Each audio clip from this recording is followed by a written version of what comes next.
Mari kita bersyukur kepada Allah Tuhan yang Maha Kuasa karena rahmat dan nikmatnya yang diberikan kepada kita pada hari yang berbahagia ini. Kita bisa berkumpul dalam suatu acara pembebasan kerja dari guru penggerak yang akan disampaikan kepada kita semuanya. Mudah-mudahan apa yang disampaikan nantinya oleh Bu Sri Hasuti, salah satu guru penggerak dari kita yang berasal dari SMP Negeri 3 ini pada angkatan yang ke-7. Beliau akan membebaskan kepada kita budaya positif. Mudah-mudahan budaya nanti bisa menjadi bagian dari kita dan kita juga bisa membebaskan kepada peserta didik. Harapan saya kegiatan pembebasan budaya positif ini silakan Bapak Ibu kita ikuti sama-sama dari awal sampai akhir. Inilah namanya kita berbagi, inilah namanya kita belajar.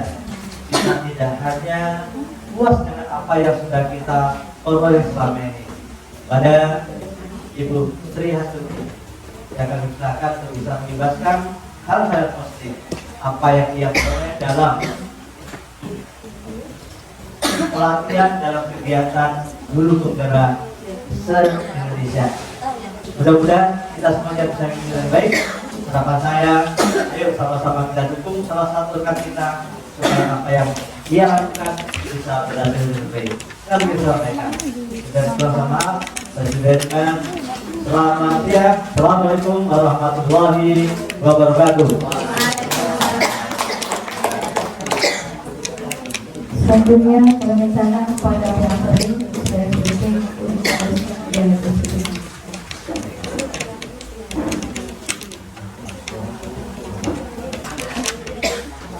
Assalamualaikum warahmatullahi wabarakatuh.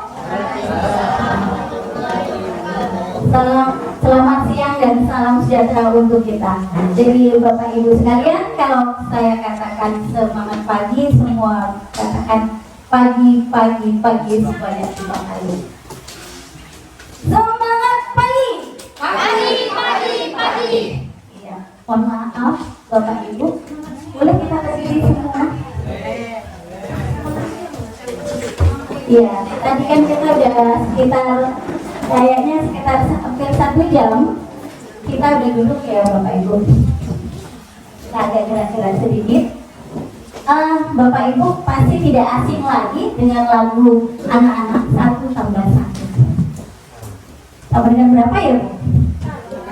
2. Oke, tapi kita pakai gerakan. Kalau 1, saya kasih contoh. 1 ditambah 1 sama dengan 2. 2 ditambah 2 sama dengan 4. 4 ini silang Bu, seperti yang keempat kakinya diangkat. Ya, tapi awal jatuh. Ya, 4. Kemudian kita sampai 16. 4 ditambah 4 sama dengan berapa Bu? 8.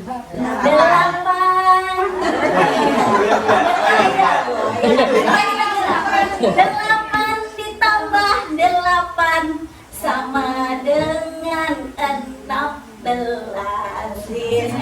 Oke Bapak Ibu, bisa ya? Yuk. 1, 2, 3. 1 ditambah 1 sama dengan 2. 2 ditambah 2 sama dengan 4. 4 ditambah 4 sama dengan 8. 8 ditambah 8 sama dengan 16. Yuk, tepuk tangan untuk lagi. Nah, sekali lagi ya. Foto kita nanti Bapak boleh lama. Oke Bapak Ibu, izinkan saya. Boleh Pak, Bu, terima kasih. Sekali lagi tepuk tangan untuk kita semua. Bapak Ibu, perkenalkan saya Sri SPD. Saya merupakan calon guru penggerak Kabupaten Deli-Serdang.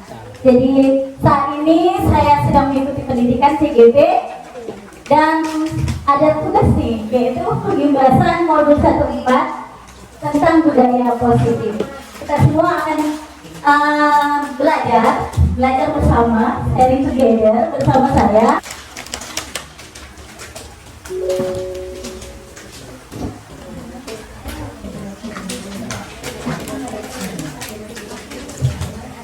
Oke, kita akan mengeksplor konsep budaya positif dari perubahan paradigma, stimulus respon, dan teori kontrol. Kemudian ada yang namanya keyakinan kelas, hukuman dan penghargaan. Kemudian 5 posisi kontrol dan 5 kebutuhan dasar manusia. Kemudian arti disiplin dan 3 motivasi perilaku manusia beserta segitiga restitusi. Jadi apa ya yang begitu banyak yang mau kita ketahui bersama. Jadi kita sama-sama belajar. Kita mulai dari yang pertama. Jadi apa makna budaya positif? Budaya positif di sekolah adalah merupakan nilai-nilai atau keyakinan-keyakinan dan kebiasaan-kebiasaan di sekolah yang harus berpihak kepada murid. Ini penekanannya kepada murid ya Bapak Ibu, agar mereka dapat berkembang menjadi pribadi yang kritis, penuh hormat dan bertanggung jawab. Berdasarkan pemikiran filosofi Ki Hajar Dewantara, ada beberapa hal yang bisa kita kutip. Mudah-mudahan Bapak Ibu sudah pernah membaca dan pernah mendengar tentang pemikiran filosofi Ki Hajar Dewantara. Di situ bisa kita ambil beberapa kesimpulan. Yang pertama, semua anak itu terlahir dengan bakatnya masing-masing, bukan merupakan tabula rasa. Jadi tabula rasa itu kan anak-anak kita selama ini berpikir bahwasannya anak-anak itu kosong. Tidak seperti itu. Anak-anak itu diciptakan dengan karakter dan minat masing-masing. Kemudian memiliki budi pekerti. Kalau budi pekerti itu bisa baik, ya tergantung didikan dari orang-orang di sekitar kita dan lingkungan. Maka untuk itu tugas guru adalah menuntun bakat anak-anak tersebut agar anak-anak tumbuh dengan selamat dan bahagia. Jadi kita guru ini ibarat seorang petani, Bapak Ibu sekalian. Kenapa ya? Biasanya seorang petani itu pasti untuk menanam memilih bibit unggul.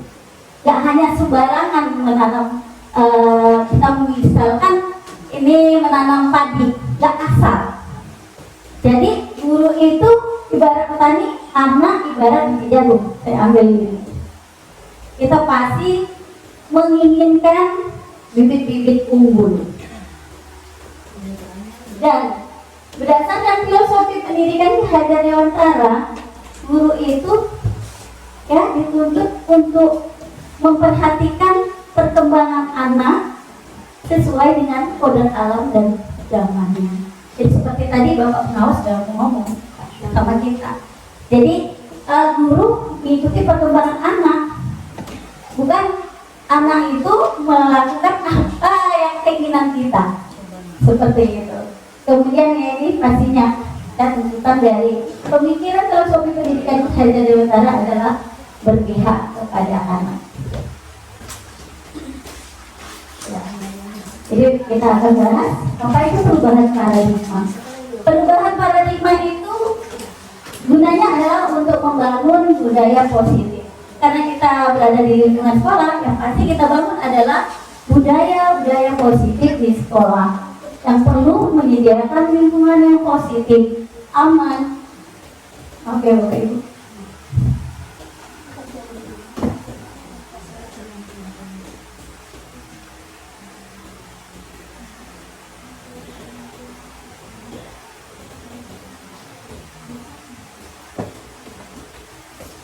Aman dan nyaman agar murid-murid mampu berpikir, bertindak, dan mencipta dengan merdeka.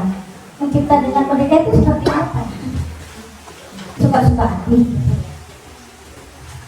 Enggak. Jadi ada koridor-koridor yang harus kita ketahui apa ya minat dan bakat anak. Seperti itu. Memerdekakan anak bukan berarti kita membiarkan anak begitu saja, tapi sesuai dengan tuntunan yang tepat untuk mengikuti perkembangan si anak. Laginya disiplin ini juga dikaitkan dengan kontrol. Dalam hal ini guru bertindak sebagai kontrol terhadap murid. Jadi paradigma itu bisa berubah berdasarkan teori kontrol. Ini adalah paparan Dr. William Glasser dalam kontrol teori, dalam bukunya kontrol teori, untuk meluruskan miskonsepsi tentang kontrol. Jadi selama ini guru yang menghardik siswa, tapi tanpa mengenal siapa siswa kita itu sendiri. Ya, jadi yang pertama itu ilusi guru mengontrol murid. Itu yang biasa saya dan kita mungkin semua ini dilakukan atas kemauan kita. Kemudian yang kedua, ilusi bahwa semua penguatan positif efektif dan bermanfaat. Ketiga, ilusi bahwa kritik dan membuat orang merasa bersalah dapat menguatkan karakter. Contohnya seperti apa itu Pak Bu? Ya, kita menghukum anak tanpa tahu alasan yang tepat. Kemungkinan si A sebenarnya anak baik, tapi suatu waktu dia terlambat. Kita lantas menyamaratakan semua anak, kan? Jadi berdasarkan teori kontrol ini pasti ada kesalahan dari pihak kita, karena kita nggak mengenal karakter si anak. Kemudian ilusi bahwa orang dewasa memiliki hak untuk memaksa hati. Kita menghukum siswa itu merupakan memaksa siswa itu sendiri. Ya, ini yang Bapak Ibu, kita akan mengubah paradigma kita selama ini dari stimulus respon ke teori kontrol. Bisakah kita mengatur atau mengontrol seseorang? Ini ada penjelasannya. Kita coba dari yang pertama. Kita mencoba mengubah orang agar berpandangan sama dengan kita. Berdasarkan teori kontrol, seharusnya kita itu berusaha memahami pandangan orang lain tentang dunia sekitar. Kebetulan kita sekolah, berarti dunia anak dari sekolah. Kemudian stimulus respon yang kedua, perilaku guru dilihat sebagai suatu kesalahan. Jadi banyak hal yang contoh-contoh yang bisa kita lihat selama ini yang pernah kita lakukan. Jadi berdasarkan teori kontrol, semua perilaku itu memiliki tujuan. Kenapa anak itu terlambat? Kenapa kita harus menghukumnya tanpa melihat apa alasannya? Kemudian orang lain bisa mengontrol saya. Itu stimulus respon yang ketiga. Kalau di dalam teori kontrol, hanya Anda yang bisa mengontrol diri Anda. Maksudnya, Bapak Ibu, kita terbiasa tadi ya menghukum siswa, misal tidak mengerjakan PR, dan kok berdiri di luar. Ya, tadi Bapak Kepala Sekolah sudah menunggu. Tapi kalau kita sudah mengenal sebenarnya yang bisa mengontrol dia tidak mengerjakan tugas atau terus melakukan kebiasaan yang lama, karena dia ini merasa guru yang mengontrol dia. Kekuasaan penuh itu ada pada guru, tidak membuat hukuman yang kita berikan itu menjadi keyakinan daripada diri peserta didik sendiri. Kemudian kita lanjut ke apa makna disiplin. Jadi kalau kita mendengar kata disiplin, Bapak Ibu, yang terbayang di benak kita semua, kebanyakan orang menghubungkan kata disiplin itu dengan tata tertib, pasti ya, itu yang biasa kita lakukan. Kemudian kepatuhan pada peraturan. Pada dasarnya kata disiplin juga sering dihubungkan dengan hukuman.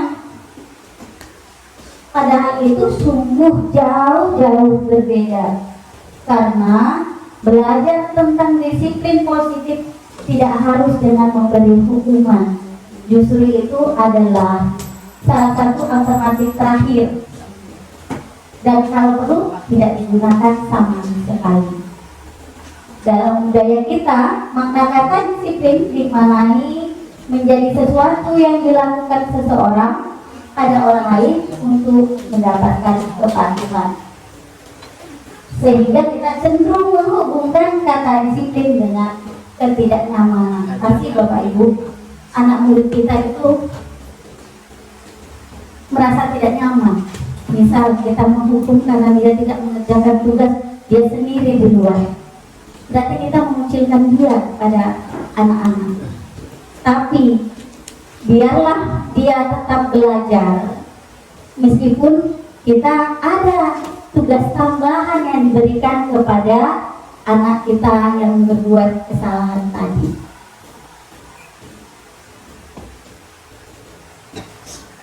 Hanya diwawancara menyatakan bahwa untuk mencapai suatu kemerdekaan atau dalam konteks pendidikan saat ini adalah untuk menciptakan murid yang merdeka.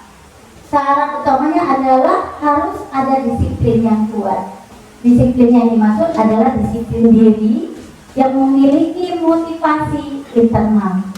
Jadi kesadaran diri yang mau kita tuntut dari anak-anak, bukan pemaksaan dari kita sebagai orang dewasa. Jika kita tidak memiliki motivasi internal, maka kita memerlukan pihak lain untuk mendisiplinkan. Tentu saja dia bisa berubah, juga ada kaitannya dengan tuntunan kita. Kalau tuntunan kita betul terarah, pastinya anak juga merasa nyaman. Ya. Baik Bapak Ibu, di dalam budaya positif juga kita akan mengetahui motivasi perilaku manusia.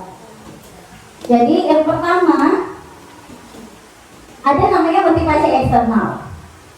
Di dalam motivasi eksternal ini tujuannya adalah untuk menghindari ketidaknyamanan atau hukuman. Di mana kita akan sama-sama melihat nih, apa yang akan terjadi apabila saya tidak melakukannya.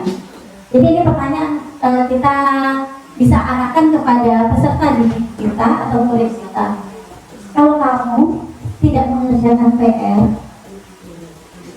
apa yang terjadi? Jika kamu melakukan kegiatan yang tidak seharusnya dilakukan, apa yang terjadi? Itu boleh kita camkan kepada anak-anak. Kemudian yang kedua, ya, dari eksternal ini kita coba untuk mendapatkan imbalan dari orang lain atau institusi. Imbalan yang di sini bukan berarti dalam bentuk uang, ya. Jadi pertanyaan yang bisa kita terapkan, kita ambil implementasinya, apa ya yang akan saya dapatkan apabila saya melakukan? Jadi kita mau berharap nih anak yang sebaiknya setelah dia melakukan kesalahan, kira-kira bisa enggak ya ini anak-anak itu menyatakan kalau saya apa yang akan saya dapatkan jika saya tadi tidak mengerjakan tugas dari guru. Kita menyelesaikan itu, kita mau menyelesaikan, membentuk keyakinan anak dari motivasi yang ada di dalam diri si peserta didik itu sendiri, ya. Jadi peran guru juga berlaku di sini. Kemudian yang ketiga adalah untuk menghargai diri sendiri menjadi insan sesuai dengan harapan kita. Jadi harapan kita itu maksudnya harapan si peserta didik.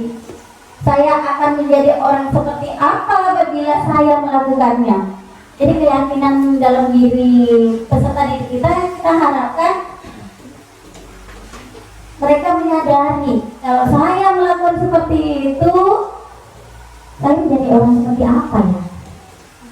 Jadi akan terbangunlah yang namanya motivasi internal. Ini yang kita harapkan dari peserta didik kita, terwujud tujuan dari disiplin positif.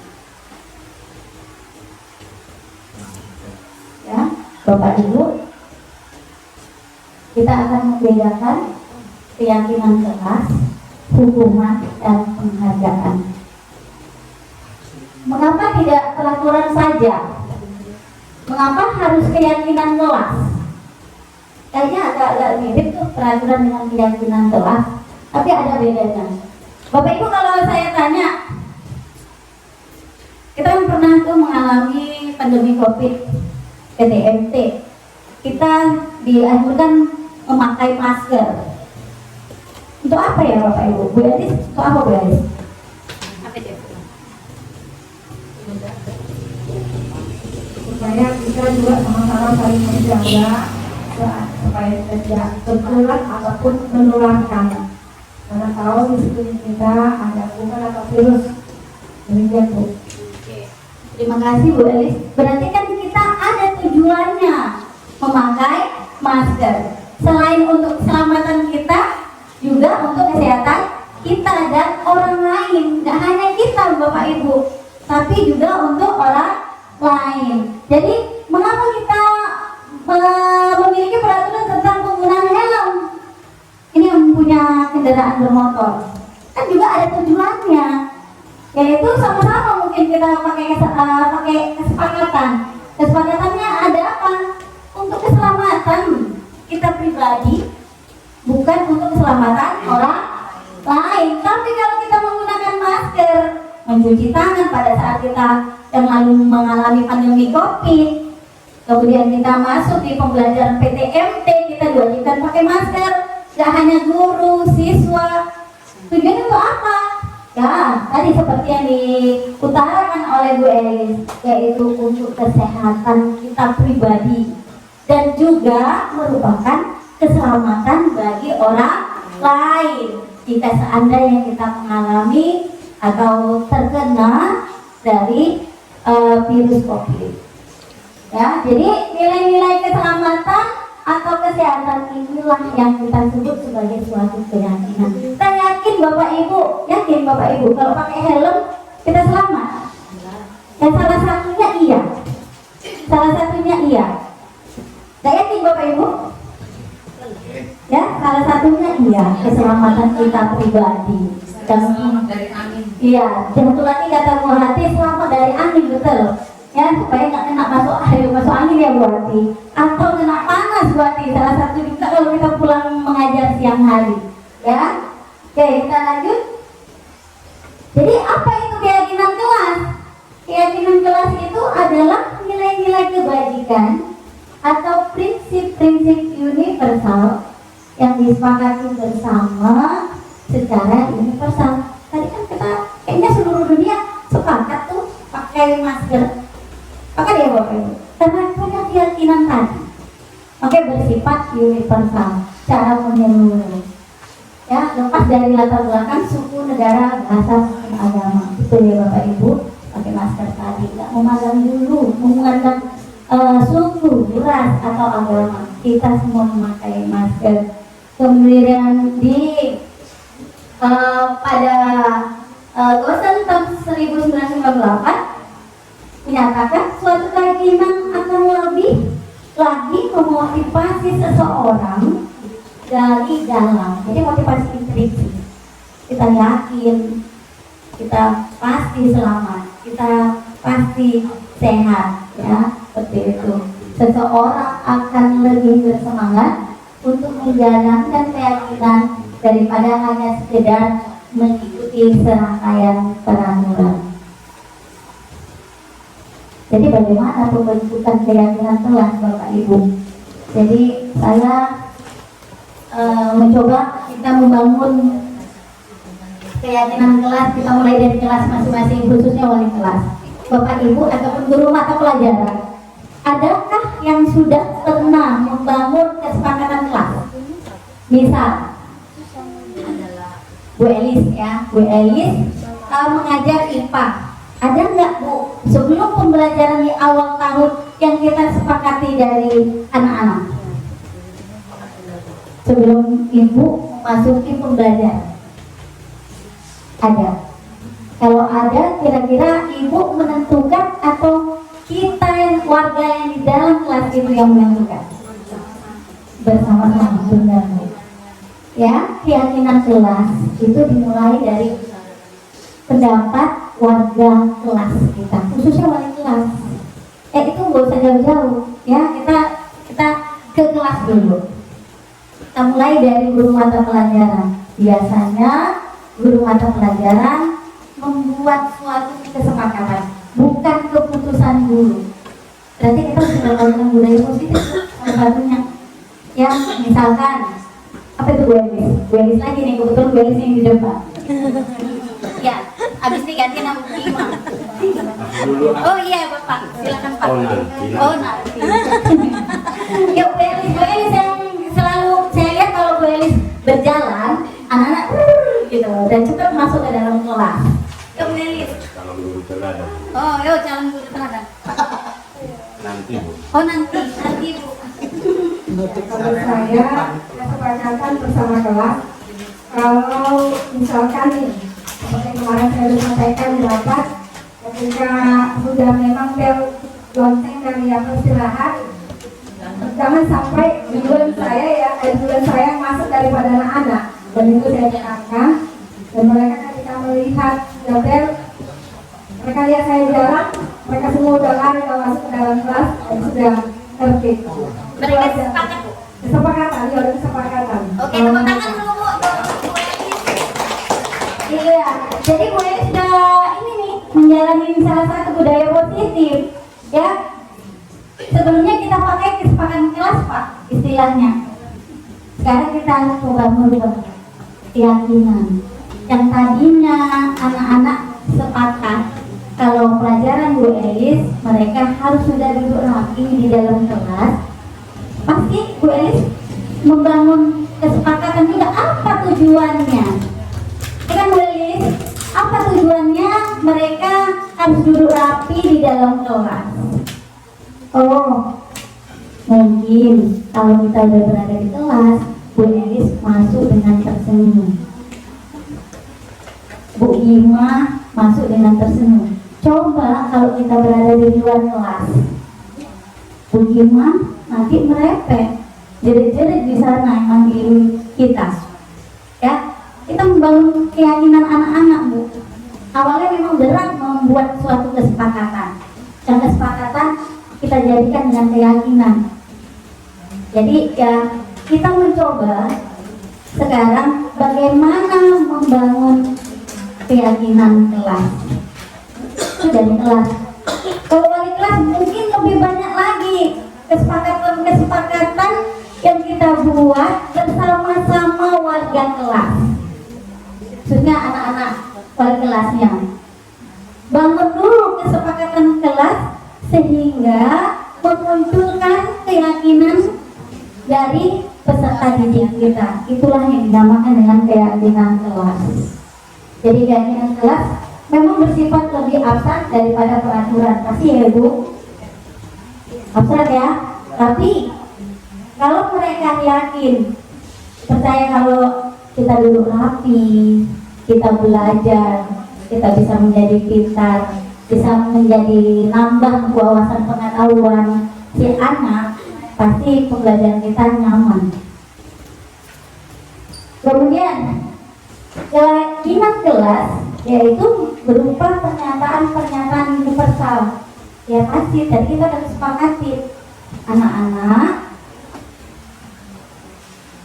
kita kemarin sepakat jika Bu Elis sudah belajar, semua warga kelas harus berada di dalam kelas, berarti tertib.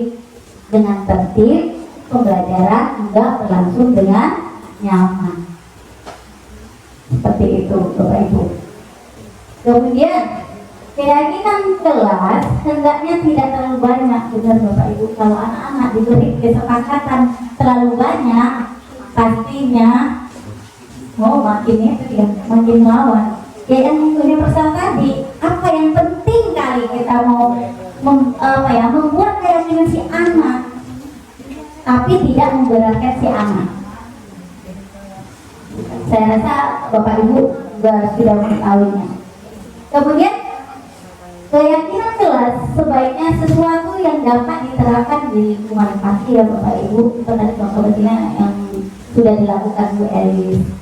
Kemudian semua warga kelas hendaknya ikut berkontribusi dalam pembuatan keyakinan kelas lewat kegiatan surah pendapat.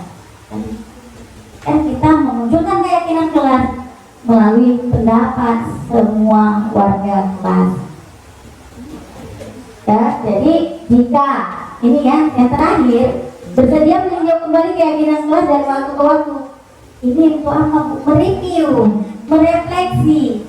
Jika seandainya si X anak kita tidak melakukan apa yang sudah kita sepakati, coba kembalikan keyakinan kelas dia, keyakinan si anak. Seandainya kamu ribut di dalam kelas, apa yang terjadi? Seandainya kamu berkeliaran di luar, apa yang terjadi? Tidak mengikuti pembelajaran guru. Itu kita yakinkan kepada anak-anak. Bapak Ibu yang masih panjang ya.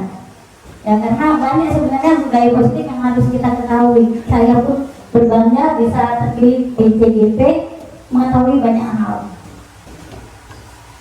Ya, kita akan bahas peraturan dan keyakinan kelas. Contohnya ini, kita ambil contoh beberapa. Selalu kembalikan buku ke tempatnya. Ini khusus Bu Indah ya, Bu Indah perpus ya. Mungkin Bu Indah selalu bilang nih, anak-anak habis baca letakkan buku di tempatnya ya. Gitu. Itu peraturan. Keyakinan apa yang mau kita tanamkan kepada jiwa si anak? Tanggung jawab. Setelah dia membaca buku yang tadi dibacanya di meja di perpustakaan, kembalikanlah ke rak yang di atau dikembalikanlah ke Bu Indah. Oke, ini kita ambil yang selanjutnya. Dilarang menggunakan narkoba. Peraturan. Kenapa ya kita dilarang menggunakan narkoba?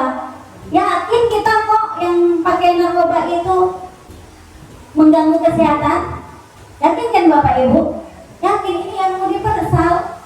Yakin kita bahwasannya dengan menggunakan narkoba itu mengganggu kesehatan. Keyakinannya adalah kesehatan. Demi kesehatan jauhi narkoba. Ya. Kemudian boleh kita lihat yang sering dilakukan anak-anak. Jangan berlari di kelas atau teras pada saat hujan, sering dilakukan anak-anak. Kenapa kita mengatakan seperti itu kepada anak-anak Bapak Ibu? Pasti ini yang kita bilang keselamatan. Sempatlah anak kita itu terpleset di lantai, pasti kan keselamatannya terjadi ya, sesuatu yang tidak kita inginkan, sesuatu yang tidak diinginkan bisa terpleset berdarah. Akhirnya yang bertanggung jawab siapa? Bertanggung jawab sekolah. Padahal kita sudah mengingatkan di saat hujan jangan berlari-lari di kelas atau di teras. Kenapa? Untuk keselamatan dan keamanan bersama. Dia terpleset, kawannya jadi misalnya berdorong-dorongan, jadi kan mengganggu juga yang namanya keamanan. Nah, Bapak Ibu, ini saya mau minta pendapat Bapak Ibu, mana yang termasuk hukuman dan konsekuensi. Boleh kita baca bersama-sama.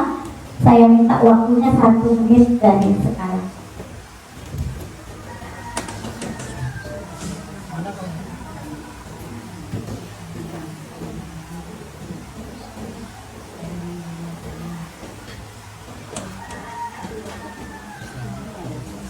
Sebenarnya ya Bapak Ibu.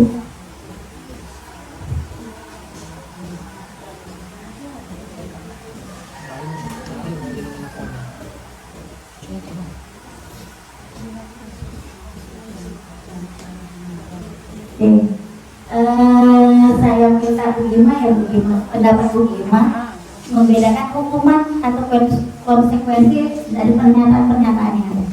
Hukuman enggak, misalnya kata 100 kali di dalam buku kalimat dengan kalimat saya tidak akan terlambat lagi, itu maksudnya karena terlambat dia menyatakan itu, kita menulis, anak itu menulis, itu termasuk konsekuensi atau hukuman?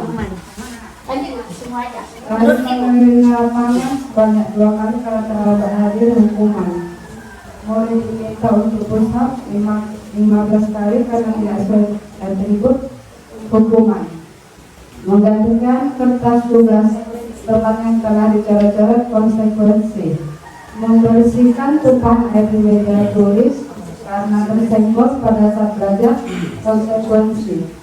Meminta murid tidak menggunakan sepatu seharian di sekolah karena tidak menggunakan sepatu hitam hukuman. Tidak menggunakan sepatu seharian karena kayaknya bahaya juga itu, kesana kemari bisa tak terpijak aku tak apa gitu. Jadi konsekuensi menurut saya konsekuensi hukuman. Hukuman Bu, ya. Baik, Bapak Ibu tepuk tangan dulu untuk Bu Gima. Jadi semua orang bisa berpendapat, ya Bu. Sekarang kita harus membedakan apa itu hukuman dan konsekuensi. Kita lihat Bu jawabannya. Ada yang beda Bu?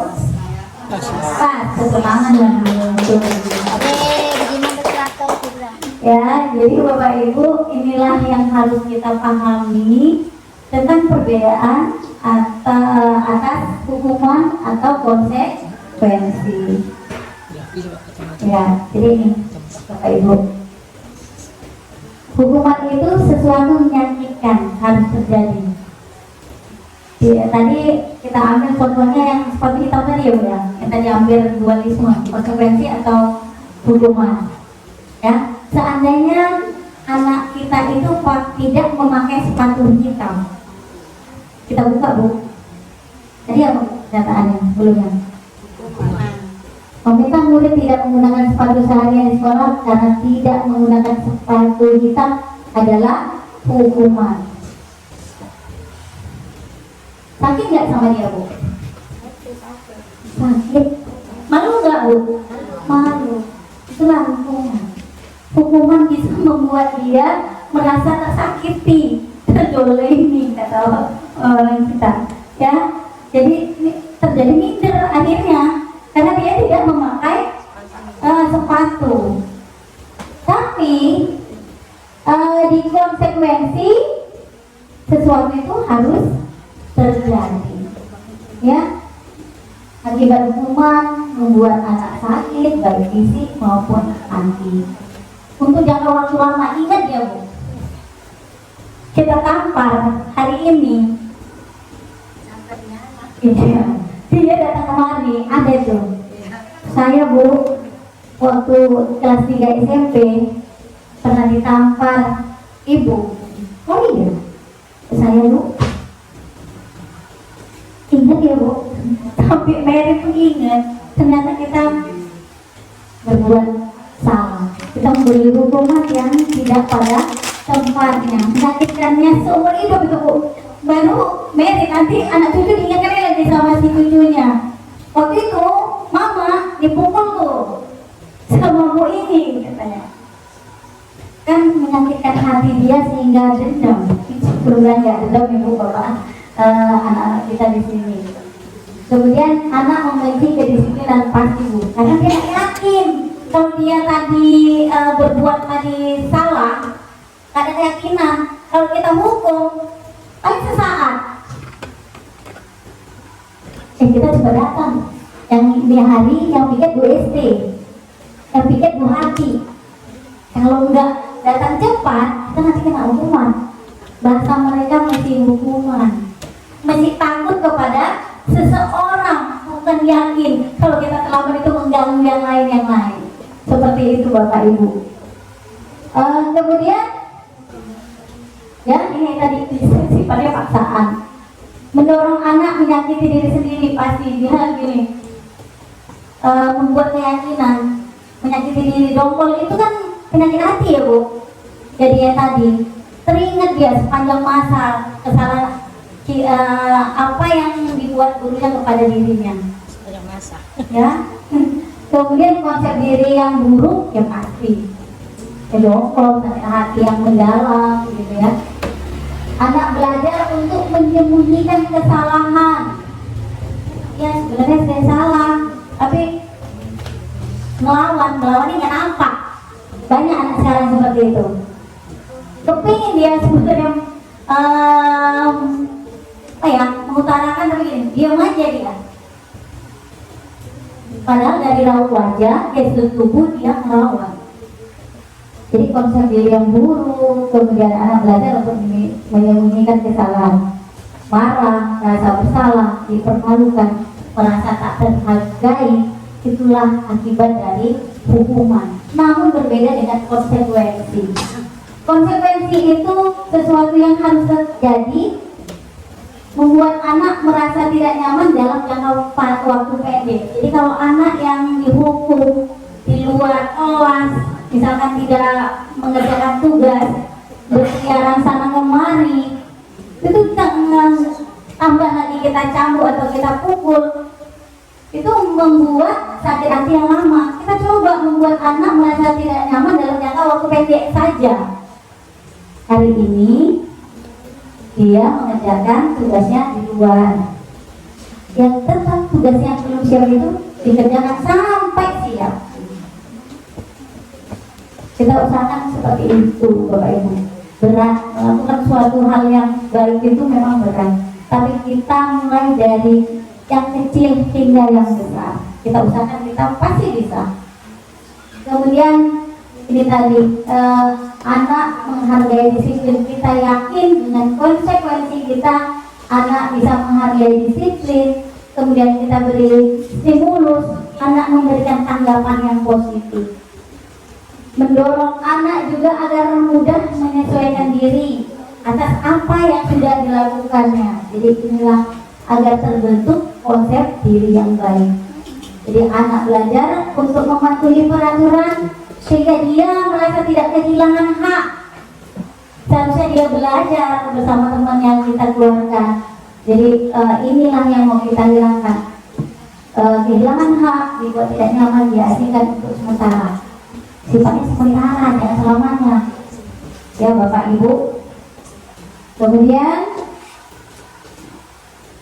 kebutuhan dasar manusia, kita yakin bahwasanya manusia itu, anak kita juga, kita termasuk orang dewasa, kebutuhan dasar manusia itu pasti kita merasakan perlu adanya cinta dan kasih sayang, kesenangan, kebebasan, penguasaan, dan bertahan hidup. Anak kita, peserta didik kita juga butuh ini, apalagi kita sebagai pengganti orang tuanya di sekolah. Jadi Bapak Ibu sekalian, dari kebutuhan dasar, 5 kebutuhan dasar itu kita harapkan kita bisa menghasilkan individu khususnya murid itu ini tidak menyakiti mereka, apapun kesalahan mereka. Kita harus tahu dasar apa kita memberikan hukuman atau konsekuensi. Karena 5 kebutuhan dasar tadi Bapak Ibu, dia butuh cinta kasih, butuh rasa sayang. Ya, saya kembalikan lagi ya Bapak Ibu. Ini anak-anak itu sama juga seperti kita. Kenapa dia sering tidak mengerjakan PR? Mungkin di salah satunya ini, apa ya yang dia butuhkan, atau mencari perhatian kita supaya diperhatikan. Kan ada nih Bu ya, mungkin nggak hanya saya, ada anak di pelajaran X, dia selalu tidak mengerjakan tugas. Ada di pelajaran Bu Ika ini, guru IPA selalu kok nggak ada masalah. Kenapa? Masing-masing dia mengeluhkan ini kemungkinan. Oh, supaya diberi perhatian, saya PR. Saya bisa duduk berdampingan sama Bu Ika, sama Bu Hati, selalu dielus-elus. Bu Hati itu bahasanya halus, sehingga bisa menenangkan hati anak-anak. Cari perhatian bisa jadi Pak, karena kita nggak mengenal kebutuhan apa yang diinginkan anak-anak kita. Jadi yang 5 kebutuhan dasar ini harus kita ketahui, tidak hanya untuk orang dewasa, tapi peserta didik kita. Ya, jadi konsep 5 kebutuhan dasar manusia tidak hanya berlaku bagi anak-anak atau murid, namun juga bagi manusia dewasa dalam hal ini sekolah, yaitu para tenaga pendidik dan kependidikan. Jadi berdasarkan Glasser menyatakan bahwa kapasitas untuk berubah ada di dalam diri kita. Jika kita dapat mengidentifikasi kebutuhan apa yang mendorong perilaku kita, maka perubahan perilaku positif dapat dimulai dengan mencari solusi untuk memenuhi kebutuhan tertentu dengan cara positif. Jadi ini ya Bapak Ibu, yang tapi saya tidak menyampaikan semua, saya akan menyampaikan peran guru. 5 posisi kontrol guru. Yang pertama, kita diharapkan menghindari yang hukuman. Kenapa? Guru itu identitasnya sering di sini penghukum. Kita memberi konsekuensi atau memberikan hukuman itu kemauan kita. Jadi itu namanya penghukum. Kemudian kontrol yang kedua, posisi guru itu membuat orang merasa bersalah.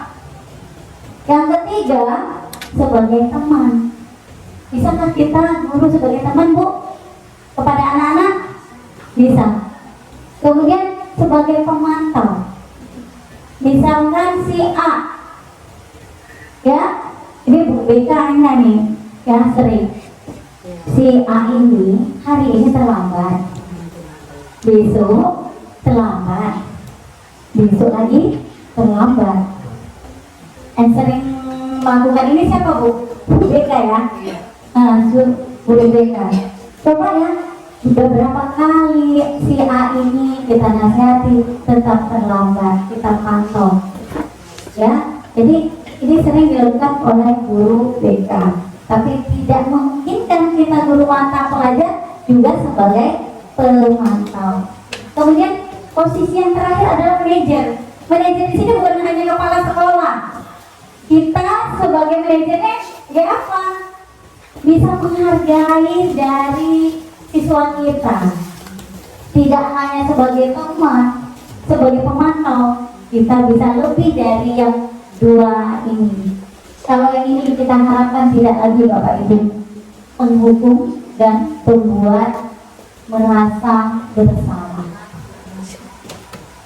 Jadi Bapak Ibu, kita harapkan kita menuju kemari, bukan menjadi kepala sekolah, tetapi menjadi guru yang bisa menghargai peserta didik atas apa saja yang diperbuatnya.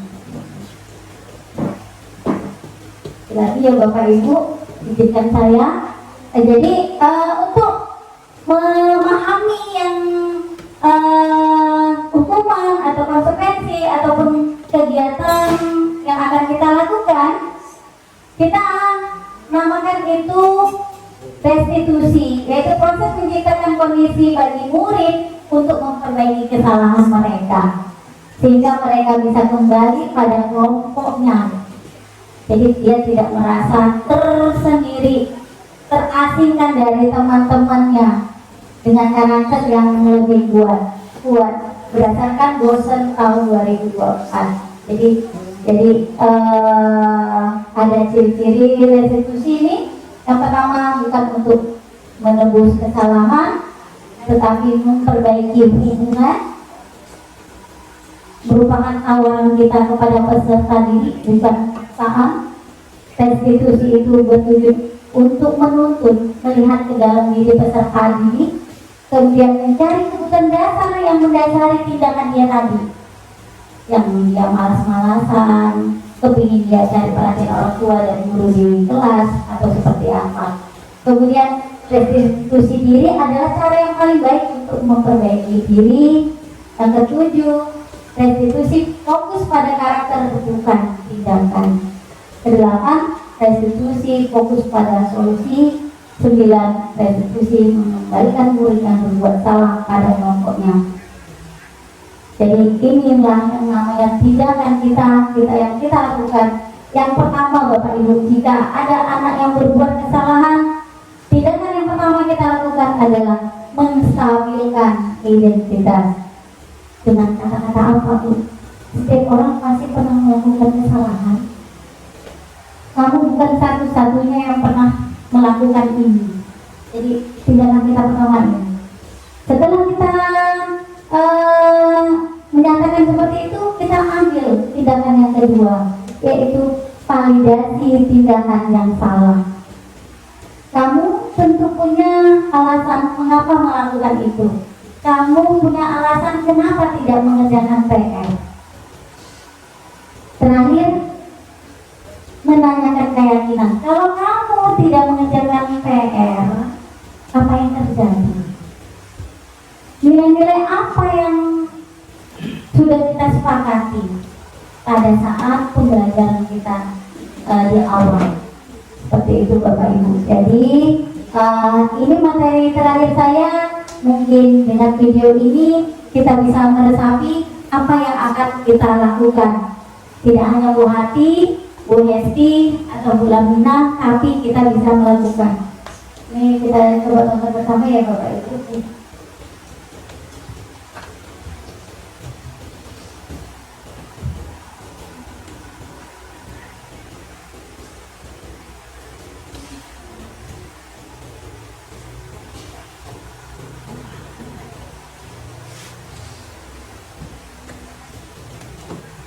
Dari mana Bu Eni?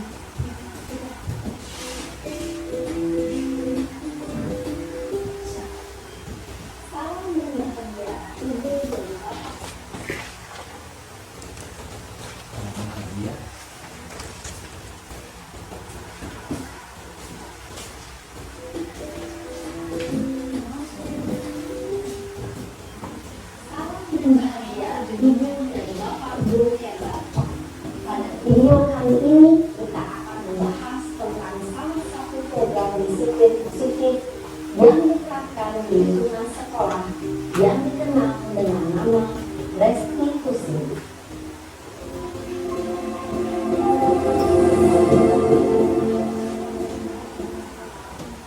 Restitusi dikembangkan oleh pakar pendidikan gaya dosen berdasarkan pada teori kontrol berkerumun basic. Sehingga restitusi adalah suatu proses dialog yang dijalankan oleh guru atau orang tua agar dapat menghasilkan murid yang mandiri dan bertanggung jawab.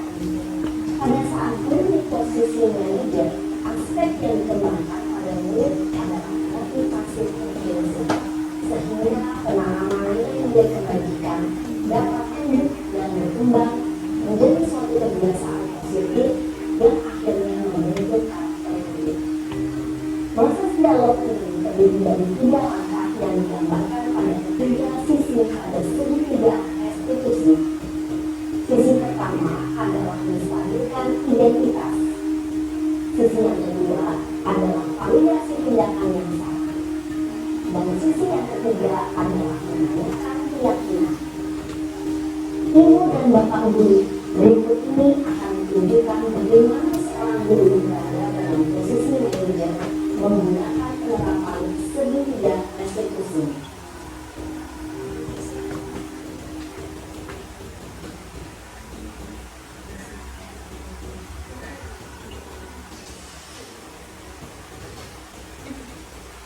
Iya misalnya. Sudah lama nggak ketemu saya.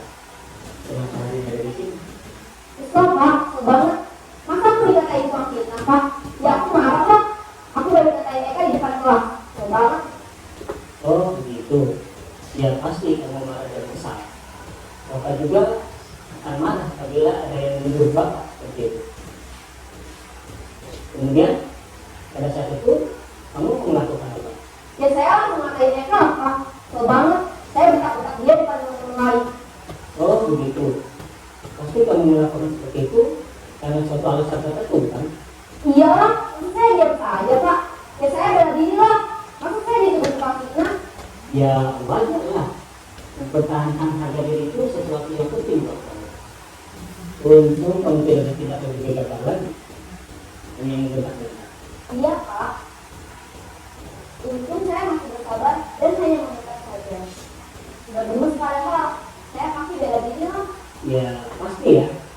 Tapi kamu memilih untuk tetap bertahan dan bersabar. Kamu memilih untuk tidak berbuat lebih parah lagi kan? Iya. Nah, sekarang coba bertanya lagi.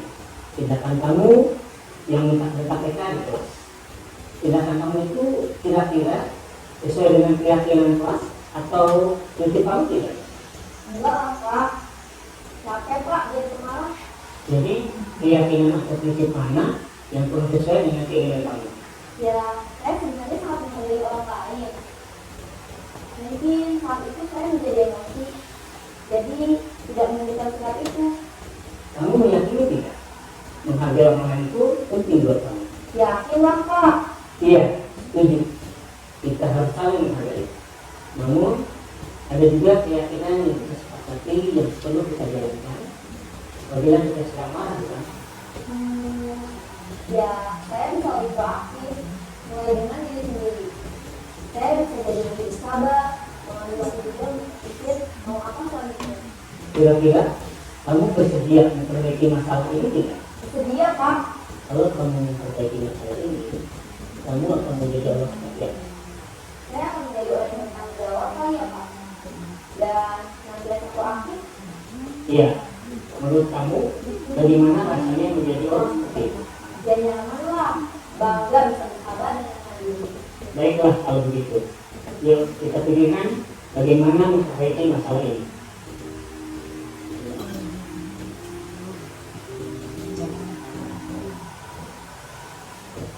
Baik Bapak Ibu, setelah memperhatikan dan melihat video yang kita lihat bersama, itulah yang namanya membangun keyakinan daripada peserta didik kita yang bersalah. Kita tidak ujung-ujung menyalahkan si anak, tapi kita harus mengikuti tiga tindakan yang namanya segitiga restitusi. Saya berharap kita semua yang ada di sini bisa menanamkan budaya positif baik di diri kita, untuk orang lain, dan untuk sekolah. Atas perhatian dari Bapak, Ibu semuanya yang ada di sini, saya ucapkan terima kasih banyak. Semoga kita menjadi guru-guru hebat. Dan saya sudahi dengan wabillahi taufiq wal hidayah. Assalamualaikum warahmatullahi wabarakatuh.